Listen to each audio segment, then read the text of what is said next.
This is The Wheel Weaves, a Wheel of Time podcast with no spoilers. Hey everyone, I'm your host Dani, and I'm the first-time reader going through this series chapter by chapter. As always, there's no spoilers past the chapter we're covering, and that means it's totally safe for first-time readers. I'm joined by my co-host Brett, who's a long-time fan, and he's guiding me on this journey. We'd like to acknowledge and thank our executive producers Brandy and Kirkwood, Sean McGuire, Yanis, Rikky, Morrisette, Lorenzo, Eddie Costello, LightBlindedFool, and the Amyrlin seat. We also want to thank and welcome Kathleen Carr and Troy Muster to the Wheel Weaves Patreon team. We also want to thank Nicholas Fox for increasing his pledge over at patreon.com/The Wheel Weaves podcast. Thank you so much for your generosity and your support. We really, really, truly appreciate it. In this episode, we're talking about chapters 15 and 16 of A Crown of Swords. Yeah, so chapter 15 is Insects, and chapter 16 is A Touch on the Cheek. Uh-huh. Both chapters are bad. They're not great. Yeah, like bad in the sense of like, they're bad, you know? Like I don't necessarily like the things that happen. Okay, fair. The second chapter more so than the first chapter. Sure, I mean, like they're dark friends doing dark friendy things, and that's cool. Yeah, kind of like that. But I felt like that was interesting, and it furthered the plot line. Yeah, I've been waiting. Okay. And waiting and waiting for anything to happen in this book that furthers the plot line. Okay. Egwene started it, sending land to Abu Dar, furthering the plot line. Cool. Yeah. Well, it seems like Abu Dar is the place to be this book. Rand almost furthered plot line by having secret plans. Yeah, but then was like, no. But then didn't tell us what they were. Not going to do that. Didn't implement really much, and then we haven't been back. Sure. And so now things are going on. Yeah, for sure. Even going to see the sea folk was supposed to be like plot furthering, and we're getting there. Kind of wasn't. So the issue is like the time frame is like there's not a lot of time covered in the chapters. No, there's not. Right, like an entire chapter with the sea folk was like, I don't know, a couple hours maybe of a meeting. No, I understand. It wasn't like days. It was just like I know. So, and that's happening more and more and more and more. So okay, get it? Yeah. Okay. So let's do this. Let's do this thing. Instead of talking about briefly what it's about, we'll actually get into it. Exactly. So, for the fun fact today, this is kind of an interesting one because we know RJ likes his wordplay, his real-world inspiration / references, and I got one that may or may not have a little bit of meaning behind this. Okay, so we finally get a name, a real name, for our mysterious Dark-Friend lady. Yeah, we do. Who originally tried to, assassinate Rand and Matt on the Camelin Road. Millie Vanilli. Millie Skane. So, when we dig into the name Skane, there's a bit of a play on the skean or the skean do, which is a small single-edged knife that's worn as part of the traditional Scottish Highland dress along with the kilt.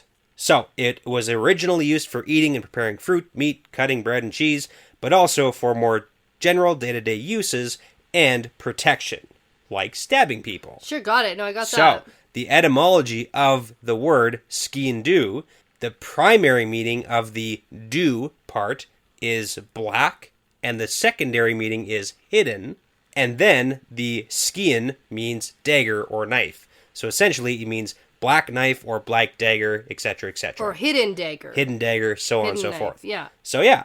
And then in Gaelic, skean is also a feminine word, which kind of suits itself well for our woman assassin. All right, and you're getting all that from the surname Skane or Skeen, because there's various alternative spellings that are found in English that are a lot closer to the spelling of Skane. You know what? Which is Skeen. I'll take it. It's a thing. It's a thing. Sure. Yeah. Why not? Why not? Why not? Why not?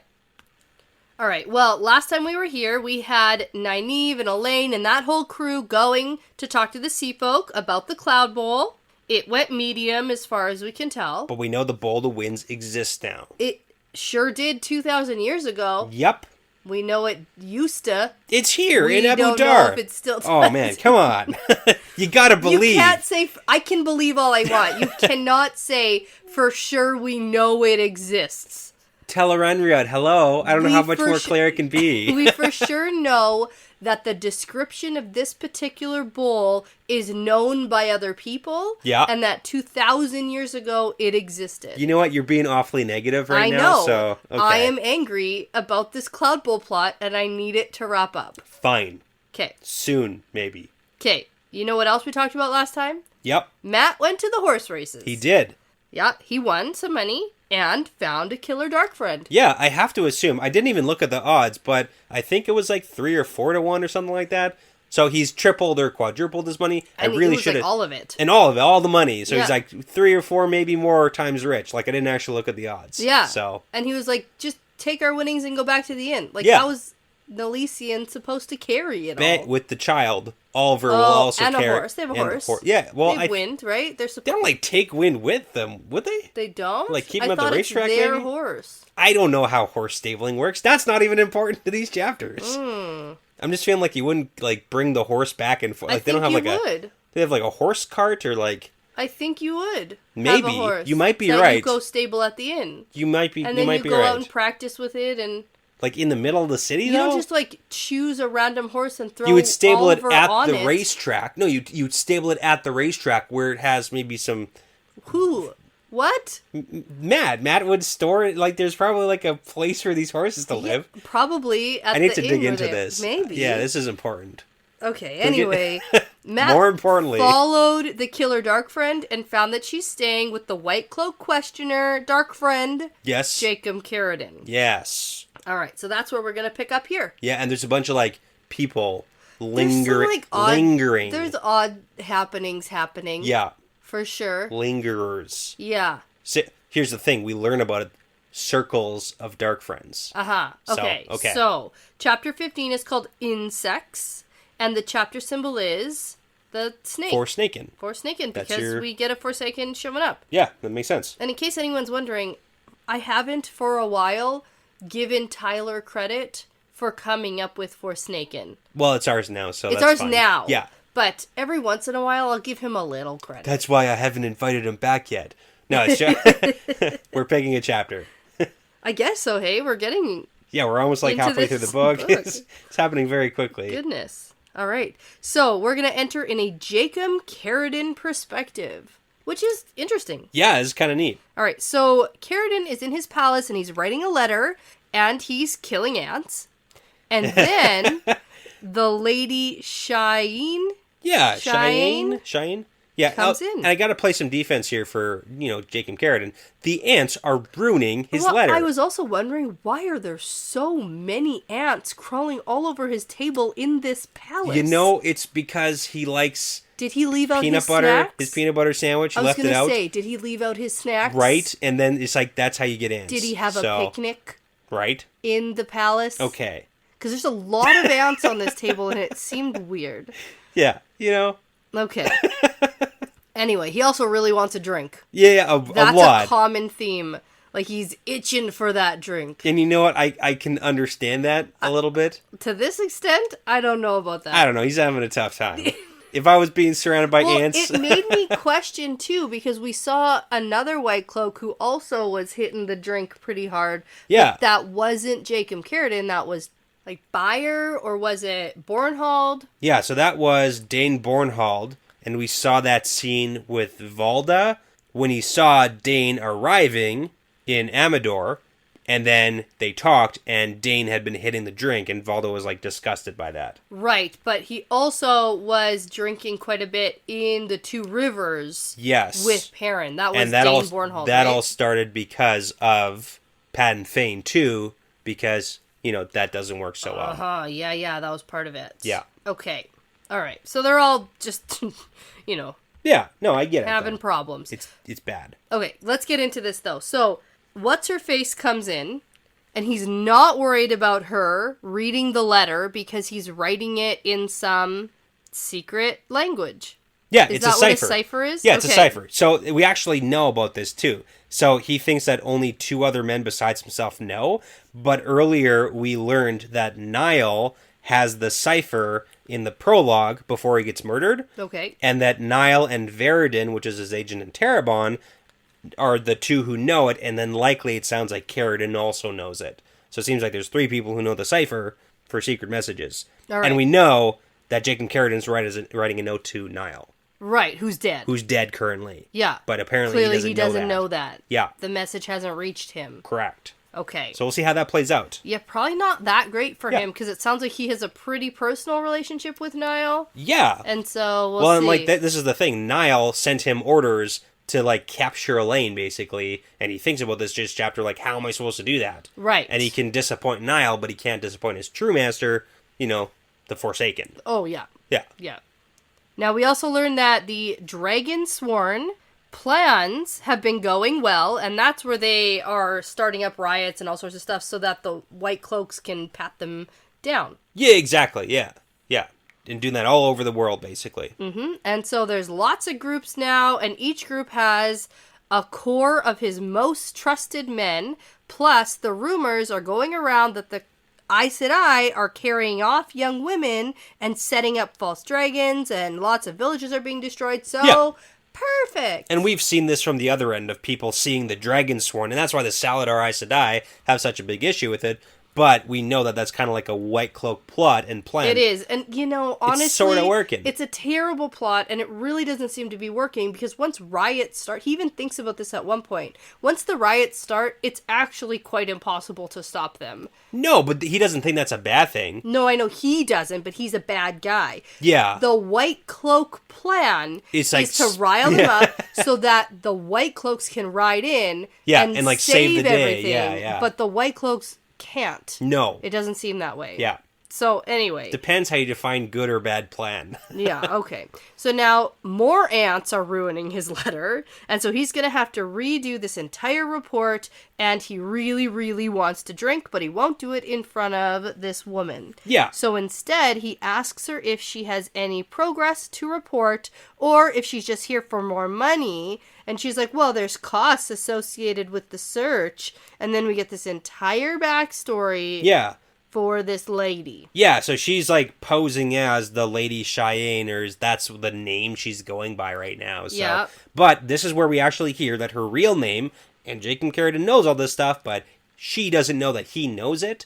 Her name is Millie Skane. Yeah, I remember Millie Vanilli. Yeah, that's fair. That's just gonna help me remember. Whatever you gotta do. So, she was a saddler's daughter from a village near Whitebridge, and then she went to the White Tower at age 15, and then became a Dark Friend because the Aes Sedai told her that she couldn't learn how to channel. Right. So she wants power, like that's a whole thing. That was her thing. So obviously it makes sense that she would become a Dark Friend because power and, she all might that stuff. If she could channel, she probably would have become a Black Aja. Very possibly, right? Because it's like then more power. So anyways, so after that happened, before the year was out, she found a circle, and we get that name, a circle, in Camelin and made her first kill. And then in the 7 years since, she's added 19 more kills to her resume. And we can kind of put a time frame on this for when she met Rand and Ned, because this entire book so far has been about 2 years. So she would have roughly... Like the series, you mean? The series has been about 2 years. So she would have like about 5 years of experience if it's been like 7 years since she started. So cool. Okay, so she has 19 more to add to 20 total. Yeah. People that she's assassinated. Exactly. Definitely did not assassinate Rand or Matt like she tried to. Oh, yeah, she missed one. So like... You know, she only had like 5 or 6 years experience, so like she needs more, so maybe now she can do it. Maybe, and also don't try to kill Ta'Veren. Yes. Mm-hmm. Anyways, she's one of the best assassins available, and she reportedly is a hunter who can find anyone or anything. Okay. So. We'll see. She's got her own circle. She did find them, to be fair. Now she has her own circle that she runs? Yes, she has her own circle that reports to her. Okay. We learn that Carradine has a circle working for him. Yeah. But it's led by some beggar guy. Yeah. With one eye and no teeth named Old Cully. Old Cully. Yep. That's the guy. Why are we referring to an old prospector? That's just what I kept thinking about. Oh, exactly. Gus Chiggins. Yeah, that's the guy. But apparently he's very high up amongst Dark Friends. And although Millie always grovels before Old Cully, she doesn't do any of that for Carradine. Yeah, so we know that annoys him. Well, this is the funny thing too. Like, we know the hierarchy of Dark Friends isn't the same as like real world politics, so the nobleness of you doesn't actually matter. But this is a weird situation because Old Cully is like above Carradine, but is currently working for Carradine. Yeah. But Millie is giving Old Cully like all the, whatever you want to call it, groveling, but none to Carradine. So it's like a weird who's really on top no situation. one really knows here. Yeah. So Carradine tells Millie that a lot of things can be excused when you accomplish your tasks, but I'm not giving you money for dresses and gambling. Yeah, and she doesn't know that he knows what she's been doing, which is gambling. So she tries to deflect, and it's funny because we just saw at the horse races losing the money. Yeah. And so she says that there have been difficulties, but Carradine says you're just making excuses, and she's like, well, how am I supposed to go around asking questions about an object of the one power? Yeah, so she's clearly tasked on finding, like, Bowl the Winds or storeroom stuff or whatever it is. Yes, yeah, for sure. And so there are Aes Sedai in the city, so, like, how is she supposed to just, like, go around talking about Yeah, it's going to cause a scene, it's going to be a bad time, so. Yeah, and then Carradine is so annoyed, but he doesn't want it to show in his face, so he turns to look out the window. Dramatic pause. It's a good power move. But it's a good dramatic pause. Lines up the timeline real well, Yes, right? It helps us see what's going on here. I don't quite think that Matt would have been hanging around for that long, though. Well, she just entered and came in. No, I know. Matt saw her walking up the stairs. And then the other old guy was like, yeah. But remember in that chapter, he stood there for a while before he even said out loud who lives there. I don't know how long he stood there. I didn't get that. 7 to 12 minutes. I don't think so. Yeah. Nope. No. But we'll go with it. It's fine. You have to go with it. I have to go with it. Has to. So, anyway, Carradine is looking out the window, staring down at all the disgusting poor people that he hates. it's like a page of description. It description. goes on and on and on about how gross everyone is who doesn't have money. It. Yeah. And so Millie starts to get a little defiant while she's talking, and Carradine is about to turn around to really let her have it, but then his eyes fall on a young man standing across the street, fanning himself with a broad-brimmed hat and adjusting his neck scarf. Yeah, that's her while boy. While talking to a stooped, white-haired man. Yeah, so that's the conversation we saw. That's what's going on there. Yeah. And so Carradine recognizes the young man, and then suddenly his brain gets all... It's like a flashback. Whoa. Scene yeah. in his brain. So it's clear it's a trigger. Right? So there's clearly like some sort of magical trigger. Yeah, okay. Because of the description here. Because I was like, what's happening? Yeah, so it's a magical trigger that, and initially at the Dark Friend Social, we saw Ishamael, Balsamon, right, planting like ideas or images into people's heads. Right, and it seemed like that was their task. Yes, and everybody had like different tasks, right? Not everybody had the exact same thing. And in case you were ever on the fence about this guy being Boris, because I don't know of a specific instance in the past where we actually got that was his name. He thought it. There was a chapter where he thought of himself as But Boris. I was going to say that if you don't remember that, Millie here calls him Bors. Yeah, okay. In this chapter at some point, I didn't write it down, but I do remember that. And so if there was any sort of, I don't remember that, it's here now. Okay. Yeah. Yeah, so he just basically gets the callback of the images of the three boys. They like flash towards him, but one of those images, which is Matt, starts to glow and forms into the man who's on the street, which is Matt. And then we get a couple of images, which are the curled golden horn and the ruby dagger. Right. Which is kind of interesting that we get those ones. I thought that was interesting too, especially considering the Dark Friend Socials at the beginning of the Great Hunt before Matt was the horn sounder. Yeah. So I was confused here. I was writing things like, what's going on? Is this a weird kind of foretelling vision situation? Yeah. Like, what's happening? Because the way it was being described, I had to reread it several times. I didn't quite understand what was going on. Yeah, so I kind of would like paint it as like a soul trigger, right? It's like things that are attached to Matt's soul. It's clearly supposed to alert and call back a sleeper cell thing in his brain and then notify a Forsaken like, yo, we just found one of these boys. So it's just like, why Samael shows up? No, because Samael's surprised. Well, here's the thing. Yeah. Why would Samael show up immediately right now. Oh, maybe he just had it on the big schedule. Coincidence? No, I didn't connect it to it at all. Okay, well... Actually, considering he was surprised. So one of the biggest things is like, oh, was this like a trigger for Forsaken to show up? Because then also Samael points out that, hey, somebody's taken up some of Ishamael's tasks here. Yeah, but why would Samael be alerted to one of Ishamael's task things? So that's the thing. Maybe he's picking up, like, this is one of the theories that we could go with, like, did Samael is he now in charge of this thing? Attempt to work with Ishamael? Did they have a funny alliance for a little while? Yeah. That's the only thing I could think of, and, like, I don't know.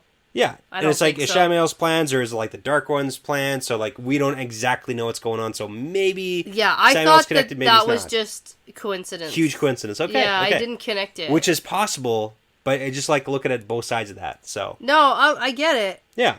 I'm not convinced yet. No, and that's fair. I'm not going to necessarily try and convince you 100% on this one, but okay, something to think about. Anyway, so this keeps going on, and then suddenly he's back in the room in real time. He puts his hand to his head because he's like confused, and he looks out at the street, and Matt's gone. Wow, right? Because he didn't stick around that long. Right, there we go. So Carradine realizes that Millie has just like stopped talking because he's just like staring out the window and goes into this funny trance. Yeah, and then he turns around to actually, like, put her in her place, and then he sees her basically frozen in time, like, not moving or blinking, and then Samael, who apparently just, like, decided to show up right now. Yeah, so that's, like, the coincidence. So is it connected? Is it not connected? Would he know? Like, what's actually happening here? Yeah. When I was reading it, I didn't think there was a connection. And there might not be. I'm just bringing it up because it could be. Close. It's close. But also Samael doesn't immediately be like, oh, did you see one of the boys? No, he says, what you thinking about? Yeah. Can I hope it's what you're here to find for me? Yeah, which we can also probably assume is Cloud Bowl. Right? Slash storeroom of all the Angreal, right, because that's what Carradine has set Millie to finding. Yeah, yeah. Okay. It's like all in the same room, basically. Okay, and we know that the wise ones say that if it falls into bad hands, that's bad. Yes. Thanks, wise ones. Yeah. Yeah. Putting that on us, so. Yeah. We also do get a side note here of a bunch of Carradine's thoughts about how he just hates channelers. Like, including the Forsaken. Yeah, but they don't really count because they're not, like, mortals. They're not mere mortals. And he immediately tells Samael, I saw Matt Cawthon. Yeah. And Samael seems a little taken aback by this. And he goes, here? Yeah, Because I think Samael thinks Matt is with the army in Tyr. Tyr. Well, that's the huge thing. Like, everything that Samael probably knows. On Ilian's doorsteps, almost. He's supposed to be leading the army that's supposed to crush Ilian. So, like, if he's here, what the heck is going on? Mm-hmm. Is the secret plan falling through, or what's going on? Or what's going on. Yeah, and that kind of leads into, like, okay, Samael's not part of this whole, like, weird trigger sequence for Carradine's brain. So. All right. Well, because Carradine starts to say, like, I would never betray you. And Samael's like, well, yeah, but are you sure it was Matt? Yeah. And Carradine's like, gotta be really sure here. Yeah, it was Matt. Yeah. And so Carradine tells Samael that he can find Matt again for him and, like, take care of him. Yeah. And Samael's like, no, don't do that. Which is interesting. Because he's like, your search is more important. It's the only thing, and that's what you need to worry about. Yeah, I mean, he does point out, like, hey, if you went after and tried to kill Matt, like, that is going to point fingers and attract unwanted attention that he doesn't want. Right. And Samael's got a whole bunch of, like, undercurrent stuff going on. Yeah, he does. Everybody does. Yeah. Because as soon as Samael leaves, we'll talk about it. Sure. The first thing Carradine does is say, go find Matt Cawthon. Exactly. Even though that wasn't his task. Yeah, I know. Let's talk about that when we get there, but there's other things. So Carradine starts to argue about this, and then Samael says, oh, by the way, I saw your sister Venora recently, and she's dead by terrible, gruesome death. Oh, man, it goes into, like, Trollocs eating her. Too much description here, but Carradine's the worst. He's the worst. Because he's like, shoot, I liked her, but at least I'm not dead. Yeah, and, like, hopefully she died fast enough that my secret wasn't revealed. Yeah, if there's mercy, she doesn't know why she died. Like, what? It's like, hey, your other cousin is and he's lost your his brother's a dick. entire family. Yeah. We get that he lost his entire family because he didn't follow Ishmael's commands. Yeah. We get that in a little bit here, too. Yes. So, remember we were wondering, because everyone from his family was supposed to die every month, that he didn't find Rand? Yeah. I remember. He didn't find Rand. Yeah. So I guess technically, well, that's the thing. He's supposed to be the last person to die. Yeah. But Samuel here is when he's like, hey, I'm the only one protecting you from having the Murdral come for you next. Yeah. So he's just, bad. Yeah. And so now Samuel says something about how he knows it's hidden somewhere in the city. There's a whole stockpile of power objects, and Carradine needs to find them. Yeah. So that's the storeroom. Yeah, but it's really funny. And so he knows there's a storeroom full of power objects, and we got that from Elaine, that there's tons of stuff in here. Yes. So Samuel knows it because he, apparently, from what he says, did his research, he figured it out, he knows it's here, but he doesn't know exactly where, so he needs them to find it. But if you remember back in Lord of Chaos, chapter 23, Grendel and Samuel were having a conversation, and Samuel mentions he found a stasis box. Yep. And had a bunch of stuff from it. He had the weird board game or whatever. Uh-huh. And he also had, like, a weird creature. Weird creature thing, like stuff going on. So, But he also mentions that he's got a bunch of power objects and maybe he'll share them. So it's kind of a question, like, did he actually have a bunch of power objects? Or does he know that exists? And he doesn't have it yet. And he's, like, freaking out. He's like, I gotta find this. Yeah, well, that whole thing with Grendel, I thought he was lying the entire time. Yeah. And maybe he was a little bit like, oh, I have a stockpile. Because that's when he was like, oh, Rand's actually on my side. Yeah. We have a deal. And he was saying like, oh, I'm going to take first choice of all these power objects and I'll give you what's left over. But maybe he doesn't have it yet. And this is like the storeroom. Yeah. So it's just kind of like a funny, like, what does Samuel actually have? Yeah. And Carradine's like, there's a bunch of Aes Sedai here. How am I supposed to do that? And Samuel says, I will send you someone... ... someone ... to deal with these Aes Sedai. Okay, so what is the someone he's sending? Yeah, I don't know. Okay. Something interesting, probably. Nice, I hope. Okay. So now Carradine asks one more question, and he says, the favor I asked of you? And Samuel's like, well, you'd better hope you have more luck carrying out these orders, because this is where he says, your whole family's dead because you sucked at carrying out Ishmael's orders. Yeah. So, like, you don't get any favors right now. Yeah. So he's the one this is like, I'm protecting you, so don't F it up, because then you're going to be screwed. Yeah. So basically, and then we get a whole nother story about how Murdral are just terrible and torture people. Yep. So better hope that doesn't happen to you. And then Samuel leaves by Gateway. Yes. However, where he goes... Nobody knows. Well, it's somewhere with gray columns and thick mist. Yeah, I don't care. Okay, that's fine. You don't have to care right now. Okay. Where is he going? It doesn't matter to me. I know. Okay. That's okay. A lot of these things are like for the record. That's fair. So that's fair. Okay. The other people listening can make what they want of that. Yeah. I'm just gonna keep going. Yeah, that's fine. Let's keep going. All right. So now that Samuel is gone, Millie starts like moving and talking again, but then has to do a double take because Carradine is not by the window anymore. Not where he was before when she like frozen time. So. Yeah. So it looks like he like jumped in the room. And she's like super thrown for that. Like, right. And then Carradine thinks about how nobody survives when they disobey the chosen. Right. And then immediately tells Millie... What's the first thing you're going to do then, man? Immediately tells Millie there's a man in the city, Matt Cawthon. And she gives a start. And he's like, you know him? And she's like, yeah, something. Yeah, something like that. He's close to the Journey Reborn guy, right? Guy. We all know who's linked to Althor. Yeah. So here's the thing. She... at the horse races, didn't know about Matt, so that was a complete coincidence. Yeah, or didn't recognize him. Yeah. But Carradine orders her to put her circle to locating Cawthon immediately. Yeah, so that's gonna be good. So we've got a Dark Friends circle, and we don't exactly know how many people are in the circle, right? How that works, but my brain says 13 because, the circle of 13. Yeah. But that's an Aes Sedai thing, right? That's true. But it could be something like that. So, but we have got a collection of Dark Friends now searching for and possibly trying to murder Matt Cawthon. Definitely locating him. And it's important to think that because we know the dice are going in his head. Yeah, they are, and they're still going. Still going. Next chapter, yeah. So Now, Millie starts to question this order a little bit, but Carradine grabs her by the neck, slams her down on the table. She tries to pull out her knife, but he gets it out of her hand. Yeah. Slams it down on the table right in front of her, and that kind of stops her at this point. Yeah, it's like a weird, okay. Yeah, it's a power play. It's a power play. Yeah.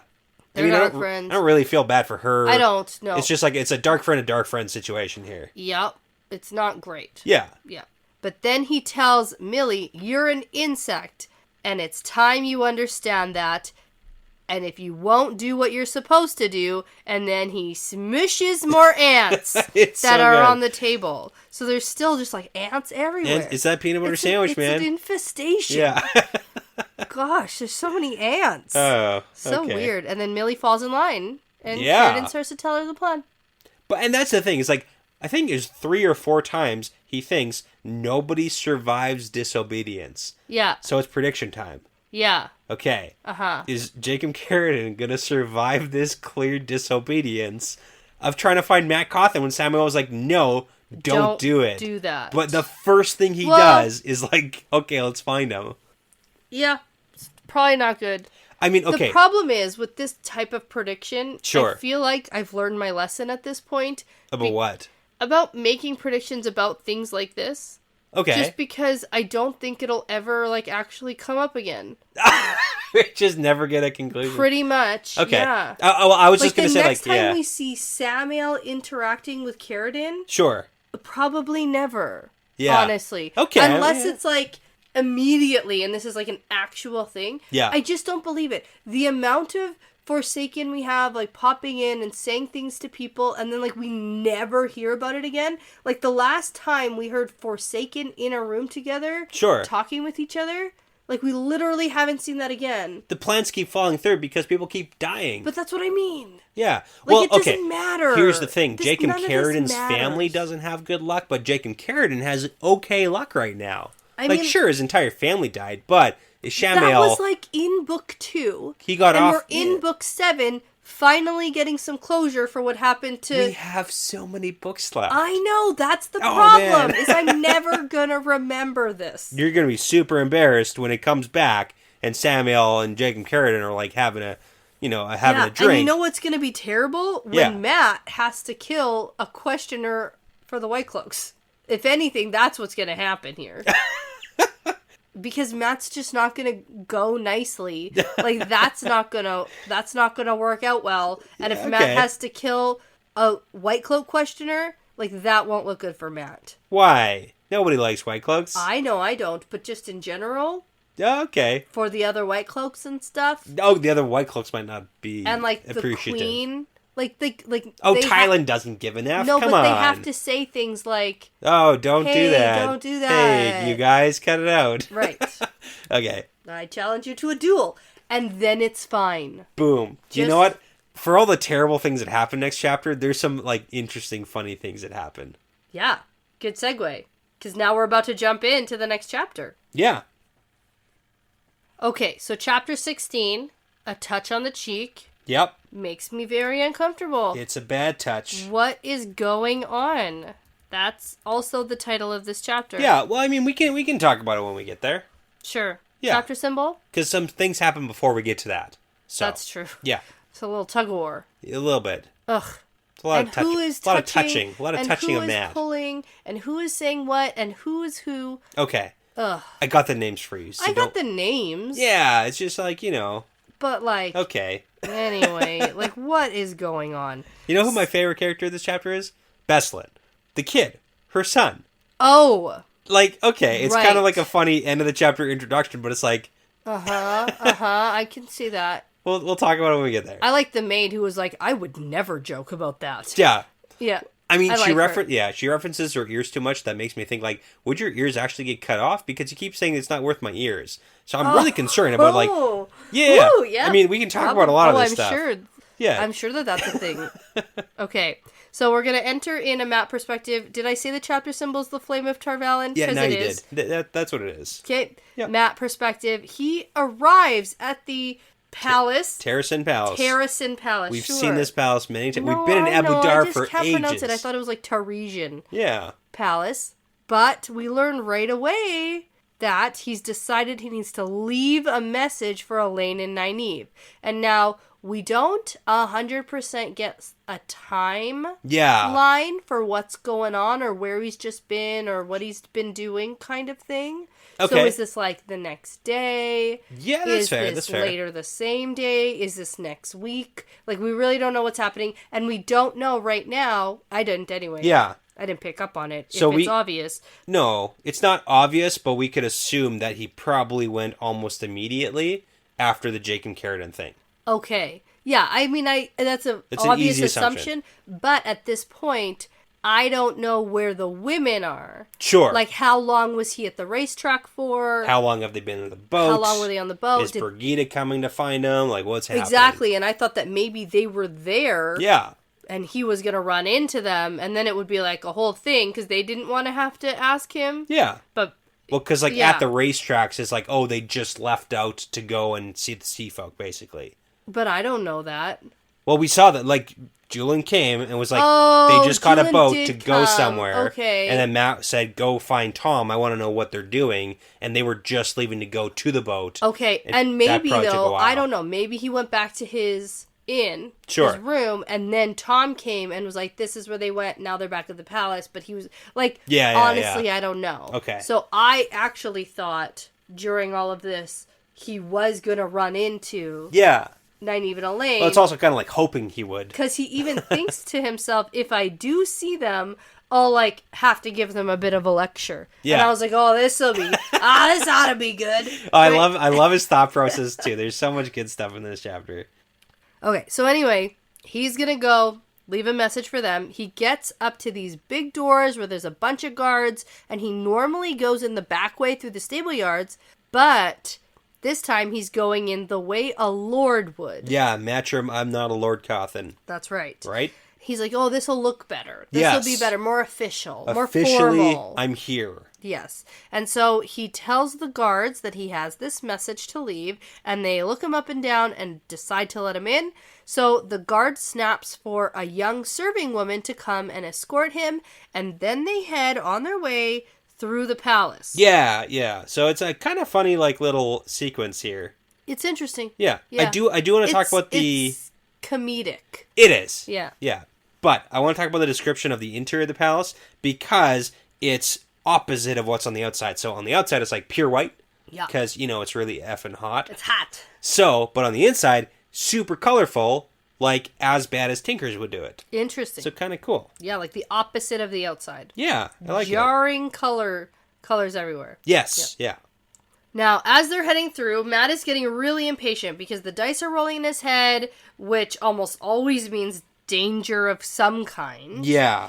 But they're still rolling. Like, they haven't stopped yet, so he's like, okay. Yeah, and it's like, unlike, like, he's aware enough of the dice rolling that he can maybe kind of sort of pinpoint. The thing. The sentence that says he's thinking it's unlikely something bad will happen inside the palace. Sure. I thought to myself, dun dun dun. Oh no, something bad's going to happen inside the palace. Exactly, yeah. But not bad enough. Exactly. Not like dice-worthy bad. Not dice-worthy, but it's still like, you don't like it and it's not good. Some shitty things are going to happen here. It's So now the woman leading him through these halls eventually passes him off to a man to take over, and then Matt follows him, and then he just keeps getting passed off and passed off. So we've got Hazel, who's the first one. Okay. Then Jen, then Karen, then Matilda, and then Bren, and then Maddock, and then Laren. So many. Yeah. And eventually he's like, the fuck is happening? What is happening? Like, no Finally, more! He gets fed up. And he's like, you know what? Hey, listen. We've been through the thing where we've been led through hallways forever and ever with the snakes and the foxes. Oh, I think you meant me and you in like a hotel somewhere. No. And I was like, we have? This has never happened. I was like, that sounds annoying. I feel like I'd remember that. Yeah, totally. Was I drunk? Maybe. Who's to say? But. Oh my gosh. Okay, no. Matt has. Yeah. Except he hasn't been like passed off and passed off. No, and it's just like I had to bring it up. It's just a big palace, I guess. I don't know. I felt like something weird and nefarious was going on, and then... Well, I mean, maybe a little bit. Like, I feel like there may be a little bit effing with him because clearly Tylan, like, had time to learn that he's here, get him here. I don't know. know, though, because this, I don't know. It's weird. It's not a normal... No, it seems weird. Yeah. But anyway, so finally with the last one, he says, how far do I have to go to leave a note? A pair of Aes Sedai shouldn't be that hard to find. Well, if it isn't 2 Aes Sedai. And 2 Aes Sedai pop up, and they're like, 2 Aes Sedai are right here. Yeah. And so Matt takes off his hat, puts on a smile, we get a description of the 2 in front of him. Yeah. And we don't know who this is yet. No. But like, immediately then find out. Exactly. So Matt's like, I'm trying to leave a message for Nynaeve and Elaine. Are you friends of theirs? No. Not exactly. No. And then they introduce themselves as Jolene and Teslin. And before you say anything, let me tell you I remembered who this was. And I told you it's because of my name trick. Okay. It was Jolene from the song and Tesla. Interesting. From the White Tower that Elida sent. Tell me one fact about each one. Anything. I don't care what... One's a red who was a sitter. Okay. Who was a sitter. Who was a sitter, but was Good like to know. brought down because Elida wanted it to all be... Yeah. Even, I'm so proud of you. Even Steven. I'm so proud of you. I told you, the name trick. No, that's good. That's amazing. And also we learned that this chapter too. Tell me something about the other one. Jolene? Which one is the red one? Teslin. Okay. Yep. Teslin? Yeah, okay, that was a guess. Okay. Yep.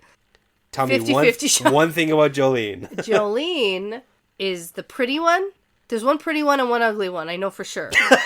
So, I don't know. I guess technically you're right. Yeah. Okay, good. Yes. All right. Okay. Also from the White Tower. Yeah, she was the one who was like originally involved in Swan being captured. Okay. So.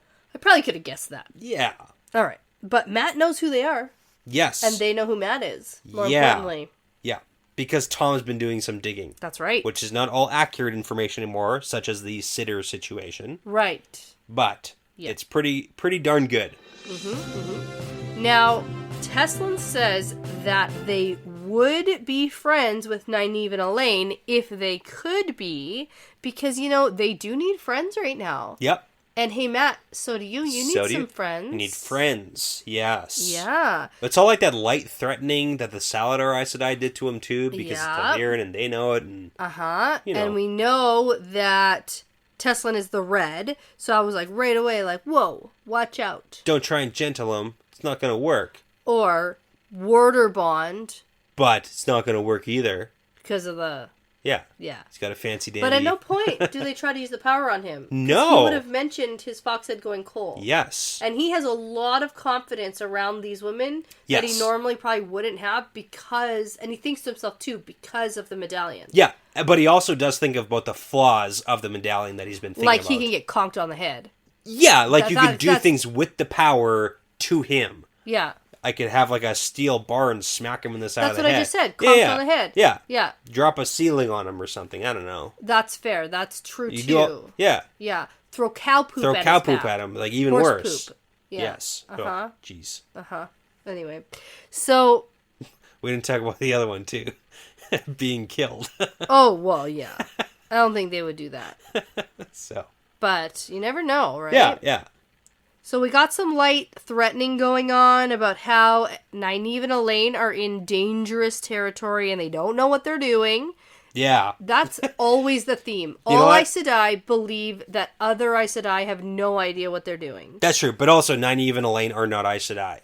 To them. Yeah, well, to any of the other Aes Sedai. Let's be real here. Mm-hmm. But like even the ones who are on their side don't consider them Aes Sedai. Oh, you mean the falsely... Yeah. Raised Amyrlin, who told them they now could be Aes Sedai? That's not good enough for them? Yeah, it's not good enough. But I love, it's so funny to me. Especially the Tower Aes Sedai. Oh, I know. They're like, yeah, like, fucking way. Definitely doesn't count. Like, no effing way. That definitely doesn't count.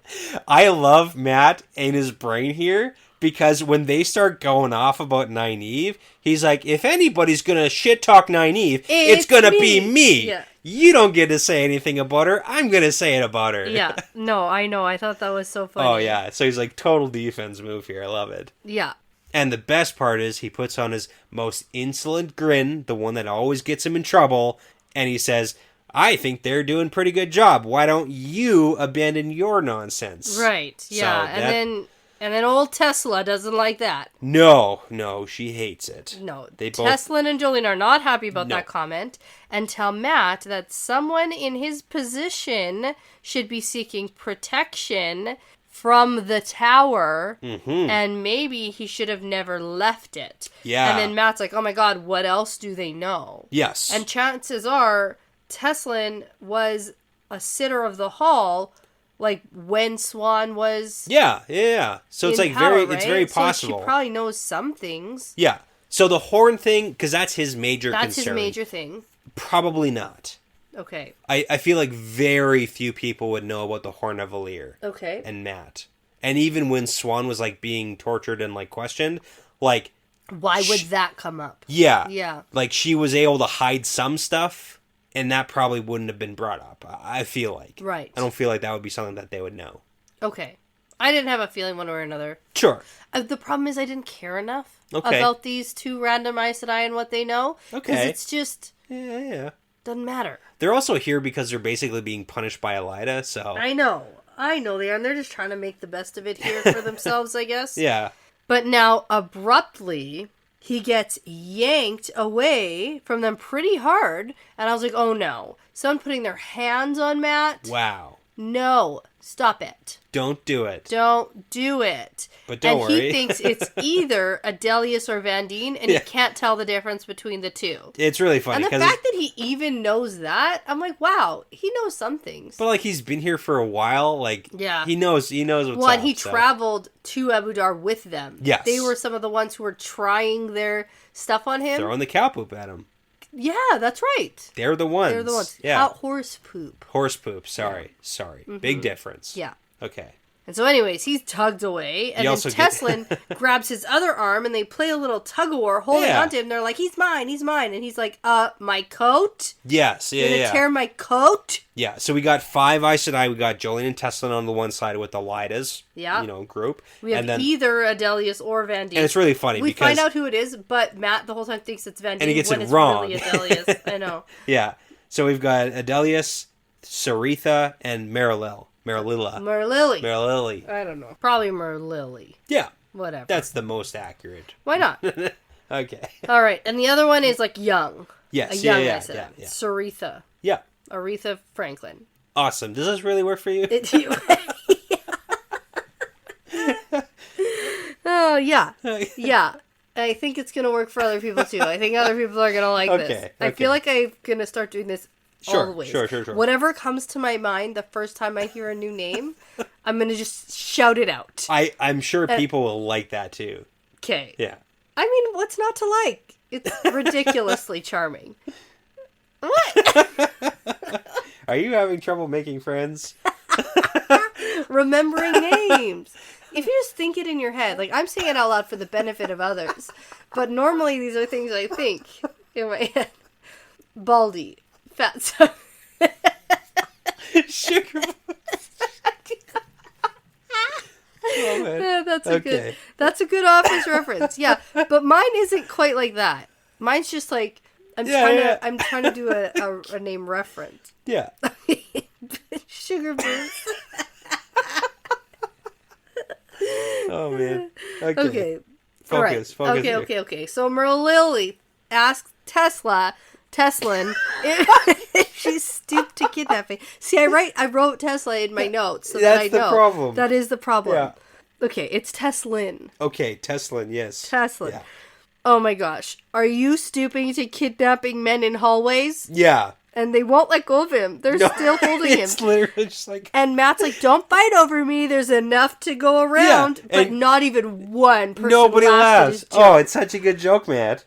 And You Matt know- tries to pull himself free, but they don't let go. Yeah. And so he decides this must be Vandine who has a hold on him. Yeah. And then things get heated because Jolene says, So, like, Elida's crew. yeah, he needs to be taken into custody and sent to the White Tower. Right. And then Merlily tells them that they're overestimating their situation here if they think that they would just, like, let them do that. Yeah. Because this is literally rebel force against the tower 100%. right in, now. In other nation where they don't want to start an all-out, like, I don't know, I said a battle. war. Like, but Yeah. what would that even look like? Come on. I don't know. Pew, In pew. reality... Pew, pew. They don't even use the one power, like unless I you're, know. like that's not even how it's gonna work. I know. Lots of shots fired. Ooh, I'm gonna Words. words shots. I suppose. And they're outnumbered too, like outnumbered severely. So it's not even like I'm going to shield you situation. No, but they thought that if they could like have Matt, then they would have some pull over what's happening. Guess maybe so. That would be their like one-upping. But Matt's like, no. And anyway, Jolene says, the only reason you're not confined to your rooms and fed only bread and water is because we don't want to offend Tylan. Because you are the rebels who are runaways from the tower. We're gonna kidnap you all and bring you all back to the tower. Yeah, and then what's funny is I put it in quotes. I put Van Dien tells them to stop acting like children because this entire time, from Matt's point of view, it's Van Dien. He thinks this is Van Dien and thinks that Van Dien's doing all this. But it's not. And so originally I wrote Van Dien is doing it, and then I had to like go back and be like, wait, quotes Van Dien, because it's actually Adelius. Yeah. She says, stop acting like children. And then there's a bit more of a standoff. It goes on actually quite a bit. Yeah, long time. Yep. And Matt's like, I think there might be some serious issues going on with these Aes Sedai. Pretty sure. He feels the currents that are running pretty deep here. And he doesn't really like that. He likes to be able to touch the bottom of the pond when he's swimming, so... He's picking up on it. He's a pretty sharp guy. Yeah. He's like, something's wrong here. You guys don't like each other very much. You guys are fighting or something. This is really weird. Weird. And so then a serving woman comes like running up. The one who left. Right. Yeah. She appears now. And it it's was like... Laren. If you bother to learn all the serving people's names. I just don't think they're people. Laren left, and then she came back. That's why I don't learn their names, because they don't matter at all. Wow. Yeah. Wow. I also don't like poor people. Wow. They're disgusting. Right? Okay. Yeah. And servant's way of life, disgusting. You know what? You and Jacob Carradine gonna get along very nicely. Who would choose a life of servitude? No, I'm Aiel. Oh, it's all... Aiel don't like servants either. God. Yeah. Yeah. No one likes... Oh, no. Servants. Okay. And servants aren't poor people. They're more poor. Yeah, they're more poor than some. Less poor than others. Okay. All right. Anyways. Mm-hmm. She says, hey, Matt, the queen wants you. Well, he's been summoned. Yes. By the queen, and you have to come straight away. And the Aes Sedai don't move to let him go. Yeah, they don't do it. And Matt's like, I can't keep the queen waiting. Haha, and finger then guns. finally, Merlelli says, release him, Adelius. And then that's when Matt's like, oh, I was wrong about that one. Shoot, yeah. And then finally, Teslin lets go. After also. like more threatening of like the same stuff. More. And so Matt follows the serving woman, looks over his shoulder at the Aes Sedai still staring at him walking down the hallway. Yeah. And then they hustle off. And Matt tells the serving woman, good job on that one. Thanks so much. I'm sure the queen really doesn't need me, so you can just show me to Nynaeve and Elaine now. Yeah, so this is what I was talking about. He thought it was like a ploy. Like saving him. Yeah. Which would have been nice. I had someone do that recently to me at work. Oh, very cool. Like save you from a... Did a little saving thing. Very cool. I had someone talk to me that was like talking to me a lot. It had talked to me a lot of times. Yep. And someone was like, hey, you have a couple minutes for that meeting, so I'll see you there. And like left. And that was a completely not true at all. And they were like, oh, sorry, I'll go. Amazing. Yeah. And they left. And then I was left alone. That's good. It was like literally, and it was so subtle, and I never got to thank her for it. It was pretty cool. That is pretty cool. Yeah. That was pretty cool. Oh, I'm getting a phone call. Yeah. What's that? Yeah. No, this like actually worked. Yeah. It's pretty cool. It's pretty good. It's a pretty good situation. But Matt's like, yeah, this is cool. Thanks for doing that for me. Anyways, and that's what I was talking about with the ear situation too, because she's like, no, I didn't lie, and it's not worth my ears. So maybe it's a weird ear chop if you lie too many times, your ears get chopped off. Yeah. I too also would not lie then. I would not want my ears chopped off. Yeah. There are less things. There are worse things. I mean, sure, but if we're gonna rank the badness of things whole, getting Game chopped of Thrones off, tongue cut out thing. That's okay. That's way worse. That's if worse. my ear is cut off, I probably can still hear. Yeah. Right? Exactly. But if my tongue is cut out, I can't talk. But are we gonna rank these things? Yes. Okay. That's literally what we're doing. I would rather not. I mean, I don't want them cut off. Yeah. But of all the things to get cut off... Baby toe. What's it even doing there? Ouch. Can't even move it. Oh, but if you're going to say ouch, mine. come on. Look at that. That's amazing. Okay, focus. You can't move your baby toe? I can move the one on my right foot, but not on my left foot. My left baby toe, Useless. this, yeah. All of your toes move when you do that, though. Yeah, well, they're doing their best, okay? Okay. Focus on the chapter. So interesting. Interesting. Turns out she didn't lie. No. The queen really is waiting for him. Yeah. And so Matt literally has no choice. Yeah. Well, he can wander the corridors or he can go see the queen. So it's like, and eventually, like, let's go see the he queen. has to see the queen. Yeah, let's do this. So we get to the queen. We get to the queen. He arrives where Queen Tylan is, and we get a full description from Matt's point of view. Yeah. And guess what she has? Writing stuff. Hair graying at the temples. Okay.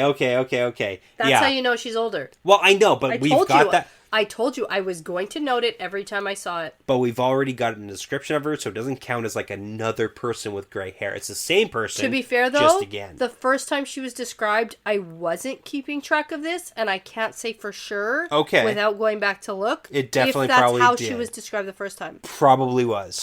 Yeah. But this time, I'm noting it. Yeah. Because a different person Okay. thinks she has gray hair at her temples. Okay. So Matt gives her a sweeping bow and says, "Majesty, by your summons I do come." And she's like, "Oh, you can speak the old tongue?" Yeah.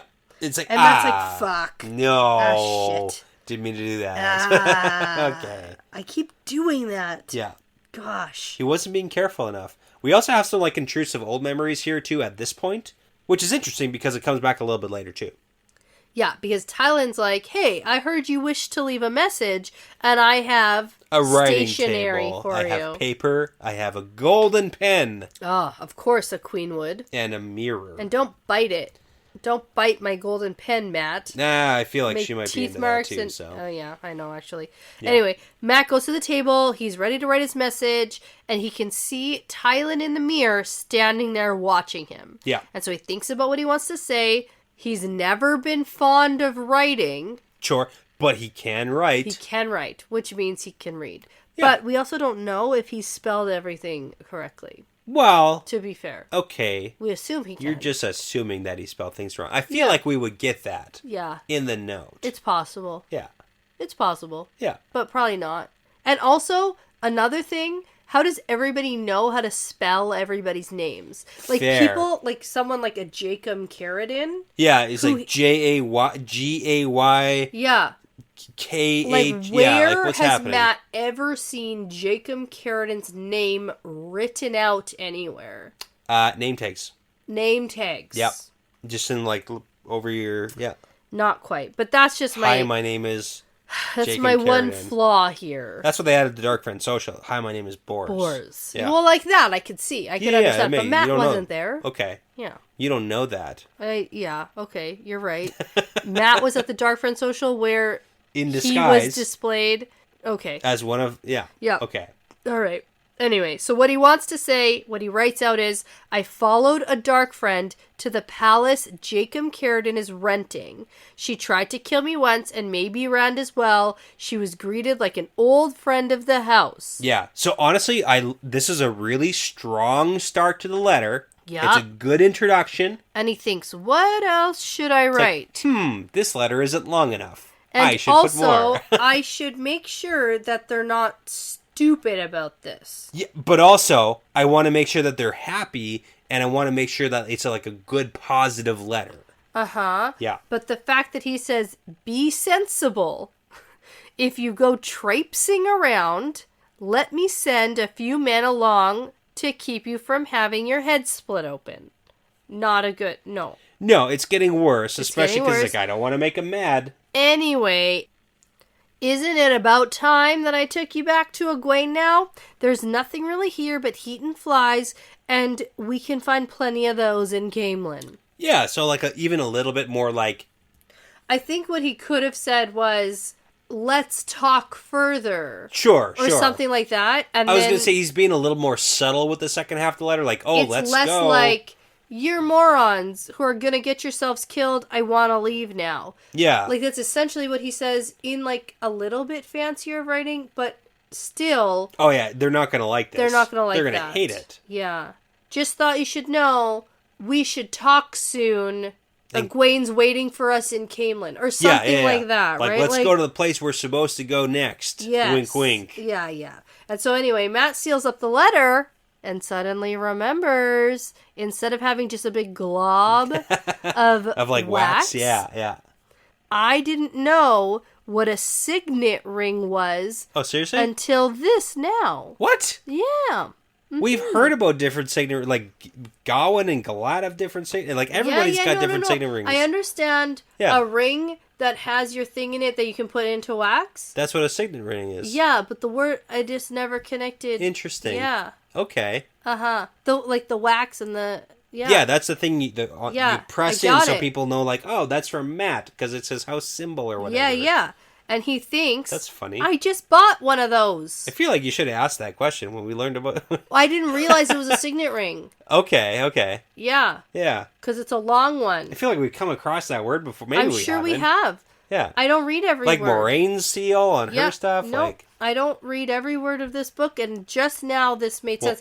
I am shocked. The only reason that this connected with me was because last episode I said... This ring will mean something. Sure, yeah. I said, this isn't just any ring he shoved in his pocket.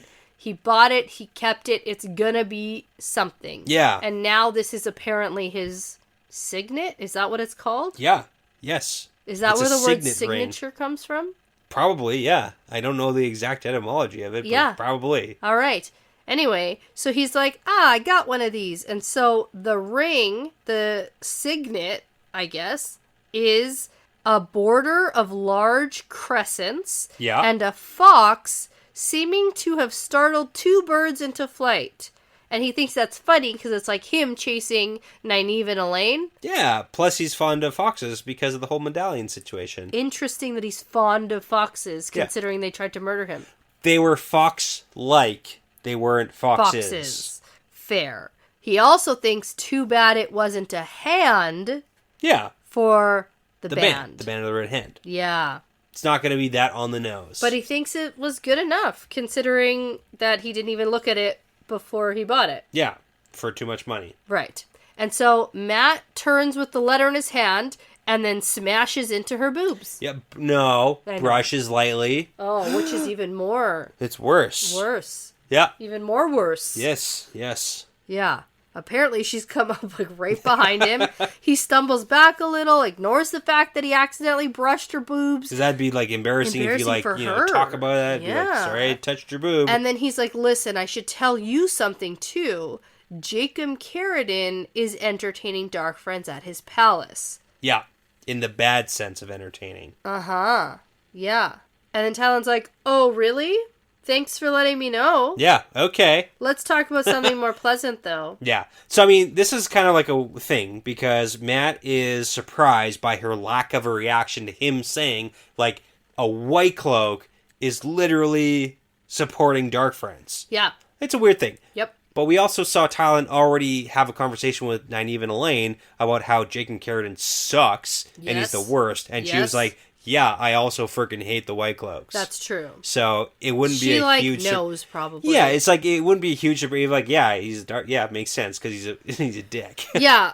Mm-hmm. So, but are you suspicious at all? Yeah, of course. Of Talon? Yeah. In the dark friendy sense? Yeah. Because she's playing it off so much? Yeah. And like, why would she be trying to woo Matt right now? Was she trying to woo him before or after this Maybe news? Always. Okay. Yeah. Okay. I don't know. Okay. Of course I'm suspicious. Sure. We don't know enough about her. Of course I'm suspicious. Okay, what does your gut tell you? Right in this moment, be suspicious. Okay. It's odd. Yeah, okay. And then she sets her son to be best friends with Matt. It's odd. Okay. Yep. Yeah, okay. I don't know. Yep. I'm hesitant to call out Dark Friend right now. Okay. But I am keeping my eye on her now. Could it be like a Lyda situation where it's like not Dark Friend, but not good person necessarily? No. Okay. No. I don't get like evil vibes. Crazy? Yeah. I get, something's going on here. And it might be Dark Friend related, but I'm just going to keep my eyes on her now, I think. Fair. Okay. All right. Anyway, so a bunch goes on here. I could sum it up in like 5 minutes if you want, or you want to go through the whole thing? No, just like for the most of it, it's all pretty straightforward. Yeah. Okay. Because she's like, "Are you a lord?" And he's like, "I'm just Matt." And she's like, "Well, just Matt." Yeah, You know? that's a good way to... Yeah, that's basically... that summarizes the entire conversation. That's all of it. I think the important thing of what she says to him, she says, hey, Nynaeve and Elaine don't really talk about you, but I listen to what they don't say, and what they're not saying, but what I have understood about you is that you're an untamed rogue, you're a gambler, and You chase after specifically, women. you're a chaser of women. Mm-hmm. So then that's when we get the touch of the cheek. Right. And then she touches like his lips and his face, and it's like more touching, and his it's neck. very uncomfortable. Touchy. She's like... Yeah. Matt tries to like back away, but he's already at the table, so he's She's like like- backing into the table Yeah, even more. he's like pressed up against him. Yeah, she's like right up in his business. And then he thinks And like, he's hey, like, some women act Oh like my this God. according to And the memories, he but thinks that there's a predatory gleam in her eyes. yeah. And I was like, what's happening? yeah. What is going on? It increasingly made me more and more and more uncomfortable. And Matt's clearly not okay with what's happening. Yeah, yeah. And so, Well, okay, yeah, so easy. it's not great. No, it's not good, but easy way to kind of like summarize is like, in her mind, he's a guy who chases after women. And she's And being she's a woman. forward. And she's being forward. So if he's a chaser of women, then he should obviously be cool with chasing her, especially if she's like into it. Right. Yeah. Like, it's a very easy way to I think could from her understand point that of view. perhaps if there was nothing else going on here that Okay. she was interested in finding out. Yeah. And if he was okay with it, I would be Yeah. more okay with it, but he's clearly not. No, and that's the issue. Is like, from her point of view, he should obviously be okay with it because he chases after all women. Maybe. I'm not saying that it's a good Yeah. thought. I'm saying, like, in her point of view, like, why wouldn't he go after her too? Because she's old. Doesn't matter. Yeah, but... She's a queen. Doesn't matter. No, I know, but... And I mean, like, it's more than her being old. Like, he's not into it, so, like, Yeah. period, like, stop. Yeah. Okay. Well, no, I mean, add it to the freaking list, but, like, come on. There's a lot of, like, non-consensual things happening A few. around here. There's a few. Anyway, so he is saved by the sun busting into the room. Yeah. After murdering someone Well, okay. in a duel. Yes. Mm-hmm. Is it considered murder? Yes. Manslaughter? Nope. Lesser charges? Manslaughter, I think, is by accident, and this doesn't sound accidental. Well, no, it does sound accidental. No. It very specifically was accidental, and he didn't mean to murder him. It just kind of happened. No. So here's the thing. Let's go through the scene real quick. I think the way I read it, and I mean, like, I don't know if it's up for interpretation or not, but the way I read it was, I could have gone for his sword arm, and I didn't, and now he's dead. It was Okay. almost like instant, he just like, almost suppose, like yeah. an Aiel Giotto thing. Like, I should have stopped before she was unconscious, but I didn't in the fight. Yeah, just kept So, slamming like, your head on the ground, whoops, so shoot. Right? That's how I read this. It was like, I could have got him there, but I went for his heart. And I shouldn't have killed him because it wasn't. So Yeah, let's go so through I this didn't because we need to haven't kill him, explained. but he's dead. We haven't explained No, this we scene haven't very at well. all. Okay, so Talon like looks in the mirror because she's like pointed in that direction. Right, we haven't She even got sees there the yet. door Okay. move, Yeah. and then she immediately backs away from Matt. Yeah. And then Matt's like, "What the heck is going on?" But And then she the door acts opens. surprised when the door opens. Yeah. And then Matt realizes that she knew that the door was opening, so that's why she like immediately backed off him. Yes. So that's when the guy comes in, Beslin, and he's limping, and that's when we get the whole like, oh, it's mother, okay, this is the son, and his description of the fight, and maybe it is open for because interpretation she said, I see it went well, because Beslin's here and alive. because he's not dead. Yeah. Yeah. So that's well enough. And he says, well, this guy nicked my leg on the second pass, then slipped on the third, so I ran him through the heart instead of his sword arm. Yeah. So it sounds like the dude made a mistake. And he was going for the sword arm, And the guy slipped or whatever, and then he killed him instead of just getting his arm, which he meant to. He meant to Okay. get him in the arm, but the guy like made a mistake, and then he ended up killing him. Okay. So, so maybe it is up for interpretation. I like your way too, which works. Yeah, I don't like either way. These Yeah. duels sound stupid. Abu Dar and people are crazy here, and it gets Yeah. worse. Mm-hmm. Because he says, hey, the offense wasn't worth killing, like I shouldn't have, but now I have to pay condolences to his widow. And then that's when Tylan says that he should keep that visit short because that widow will want comforting. Yeah. And then if you end up comforting, right, wink, wink, her, okay, you'll either have to marry her or kill her brothers. Because those are the only totally reasonable options. If you sleep with a woman whose husband you just killed. Yeah, but like in an accidental sense. Right? Yeah. Okay. So these are totally sane and totally normal customs. And we gotta go with it. It's Abu Dar. It's the culture. That's how it works. Okay. Right? Clearly. That is how it works. That is the culture. All the women wear a knife around their neck to murder their husbands. Only maybe murder their husbands. Maybe just cut them a little bit. Uh-huh. Don't exaggerate. I mean, none of us are surprised. Just saying. Uh-huh. Because we already saw a duel like this. Oh, yeah. In last book, I think. Yeah, and they had like a... What do they call it? A wise woman? Yeah. Asin.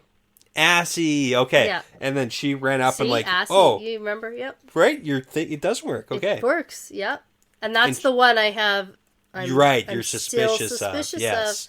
Mm-hmm. Because she ran up to see if like she could help heal, but he was already dead. But she could channel a little. Yeah, a little bit. The whole So, thing. okay. But anyway, yeah, so crazy.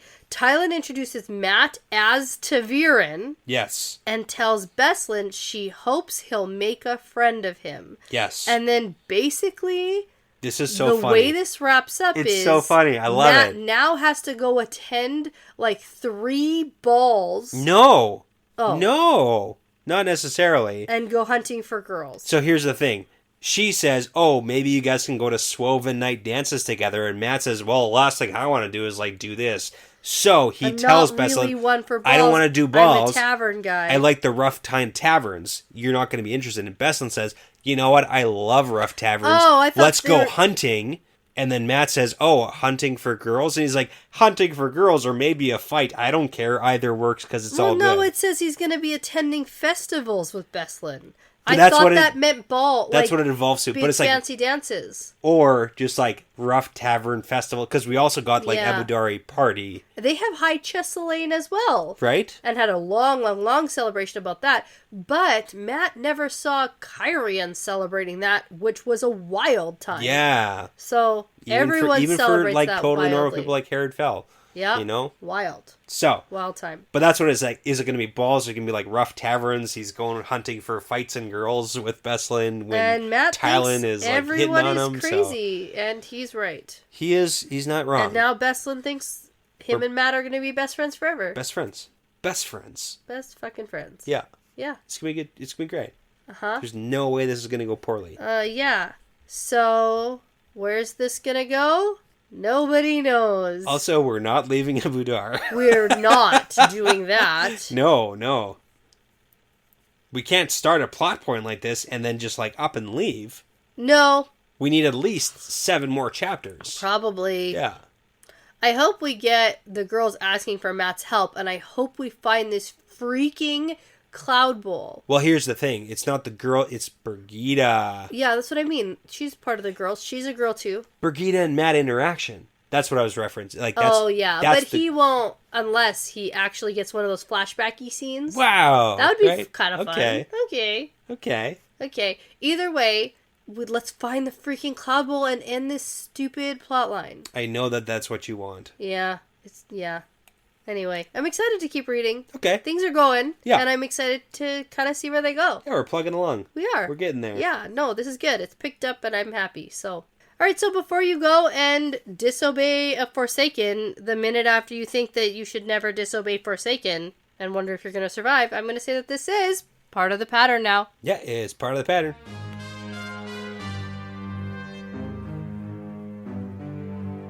Thanks so much for listening, everyone. The Wheel Weaves is hosted by Dani and Brett, edited by Dani, produced by Dani and Brett, with Essen, Passion Socks, Mozyme, Moltude, Benjamin, Michelle O'Brien, Jamie Young, Cody Fouts, Megan Smiley, Jonathan Reese, Vince Lewick, and Margaret, with music by Audionautics. If you are interested in supporting us and the podcast and also getting some really cool exclusive merch and access to early episodes and bonus episodes, you can check out our Patreon at patreon.com/thewheelweavespodcast. For general information about our show and us, like how to send us shot glasses, how to join our Discord, how to get in touch with us, things like that, for all things The Wheel Weaves, you can go to thewheelweavespodcast.com. Please be sure to give us that 5-star review because it really does make a huge difference. And tell a friend about us because referrals really are the best compliment. Thanks again for listening because this really is part of the pattern now.